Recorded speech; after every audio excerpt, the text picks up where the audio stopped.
एक छोटी सी बच्ची ने बस हल्के से एक गूंगे लड़के के होंठ छू दिए। अगले ही पल जो लड़का जन्म से कभी बोला नहीं था, उसके मुंह से आवाज निकल आई। माँ की आंखें भर आईं। वह खुशी से कांप गई। उसे यकीन हो गया कि यह बच्ची कोई साधारण बच्ची नहीं, ये तो घर की किस्मत बदलने आई है। लेकिन कोई नहीं जानता था कि ठीक 1 घंटे पहले इसी बच्ची को उसके अपने पिता ने मनहूस कहकर रास्ते में छोड़ दिया था। मैंने तुझे इतने साल पाला और तू मेरे लिए आफत निकली। आज से तू मेरी बेटी नहीं। इतना कहकर वह आदमी पलटा भी नहीं। बच्ची सड़क पर खड़ी रह गई। उसी वक्त गूंगे लड़के की माँ वहां से गुजर रही थी। घर में हालात तंग थे। रोटी भी गिन गिन कर बनती थी। फिर भी उस औरत ने बच्ची का हाथ थाम लिया। चल मेरे साथ चल, जो ऊपर वाला देगा उसी में गुजारा करेंगे। घर पहुंचते ही लड़का फिर से बोलने लगा। घर वालों को लगा कोई मजाक हो रहा है, लेकिन तभी सास आ धमकी। गुस्से में बोली, मालिक लापता है, घर में अनाज नहीं और तू बाहर से एक और बोझ उठा लाई। वह बच्ची पर हाथ उठाने लगी। उसे खाना देने से मना कर दिया। तभी लड़का आगे आया। टूटी फूटी आवाज में बोला, दादी वो न खाए तो मैं भी नहीं खाऊं। पूरा घर सन्न रह गया। दादी को समझ आया पोता सच में बोल रहा है। बहू ने कहा, ये बच्ची हमारे लिए सौभाग्य लेकर आई है। दादी मानने को तैयार नहीं हुई। वह बच्ची को बाहर निकालने लगी। उसी पल दादी के मुंह से खून निकल आया। डॉक्टर आया, बोला चिंता और सदमे से हालत बहुत बिगड़ चुकी है, ज्यादा वक्त नहीं बचा। अब दादी की आवाज बदल गई। उसने बच्ची का सिर सहलाया। अगर यह बच्ची रहना चाहे तो रहने दो।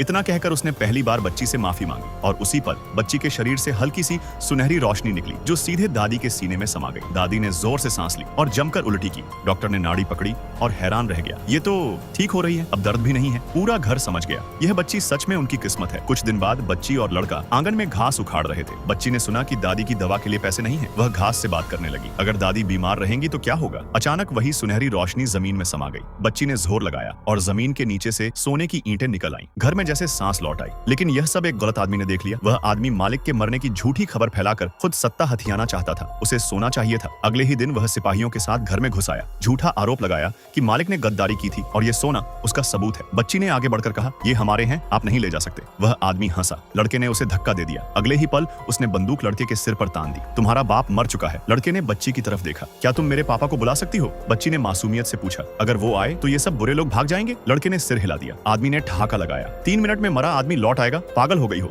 उसने ट्रिगर दबाने ही वाला था कि बच्ची ने जोर से कहा, चाचा जल्दी आओ, हमें बचा लो। सन्नाटा। फिर दूर से घोड़ों की आवाज आई और दरवाजा टूटता हुआ खुला। मालिक जिंदा था, लहूलुहान लेकिन जिंदा। सिपाही घबरा गए। झूठा आदमी वहीं ढेर हो गया। कांपती आवाज में बोला, आज से ये बच्ची हमारे घर की जान है। और पहली बार बच्ची मुस्कुराई।